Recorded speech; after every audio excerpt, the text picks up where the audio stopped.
नमस्कार मित्रांनो, आज आपण बोलणार आहोत गेल्या अनेक वर्षांपासून रखडलेल्या पण आता अखेर मंजुरी मिळालेल्या मनमाड इंदूर रेल्वे मार्गाबद्दल। मात्र ही आनंदाची बातमी असतानाच आता या प्रकल्पासमोर मोठा सामाजिक आणि प्रशासकीय पेच निर्माण झाला आहे। मित्रांनो, केंद्र सरकारने मनमाड इंदूर रेल्वे मार्गाला मंजुरी दिल्यानंतर महाराष्ट्रातील 2 जिल्हे आणि मध्य प्रदेशातील 4 जिल्ह्यांमध्ये जमीन संपादनाची प्रक्रिया सुरू झाली आहे। पण याच जमिनीच्या मोबदल्यावरून आता शेतकऱ्यांचा संताप उफाळून आलाय।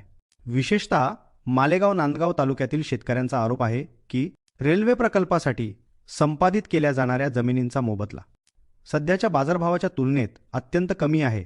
याच कारणामुळे मालेगाव शहराला लागून असलेल्या संवदगाव, सायने, चंदनपुरी, चिखलोहळ गावांमधील शेतकऱ्यांनी आक्रमक पवित्रा घेतला। प्रशासकीय पातळीवर लवकरच बैठक घेण्यात येईल अशी ग्वाही दिल्यानंतर हे आंदोलन तात्पुरतं स्थगित करण्यात आलं। आता प्रश्न असा आहे की या सगळ्याचा मनमाड इंदूर रेल्वे प्रकल्पावर नेमका काय परिणाम होऊ शकतो। चला थोडक्यात समजून घेऊया। पहिला परिणाम, जमीन संपादन प्रक्रिया मंदावण्याची शक्यता। शेतकरी जर मोबदल्यावर समाधानी नसतील तर हरकती, आक्षेप, न्यायालयीन प्रक्रिया वाढू शकते। दुसरा परिणाम, प्रकल्पाच्या टाइमलाईनवर थेट परिणाम। रेल्वे प्रकल्पात सर्वात आधी जमीन लागते, जमीन अडली तर टेंडर, काम सुरू होणं सगळंच मागे पडतं। तिसरा परिणाम, कायदा व सुव्यवस्थेचा मुद्दा, जमावबंदी, गुन्हे दाखल होणे, आंदोलने, यामुळे प्रशासन अधिक सावध होतं आणि निर्णय प्रक्रिया आणखी संथ होते। पण मित्रांनो, याचा अर्थ असा नाही की प्रकल्प रद्द होणार आहे।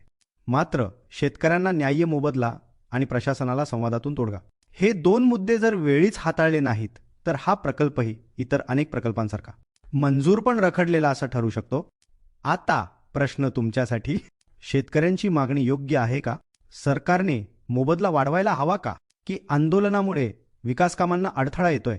यावर तुमचं काय मत आहे? कमेंटमध्ये नक्की कळवा। हा व्हिडिओ आवडला असेल तर लाईक करा, शेअर करा आणि अशाच महत्त्वाच्या अपडेटसाठी वाटचालला सबस्क्राईब करायला विसरू नका। जय महाराष्ट्र।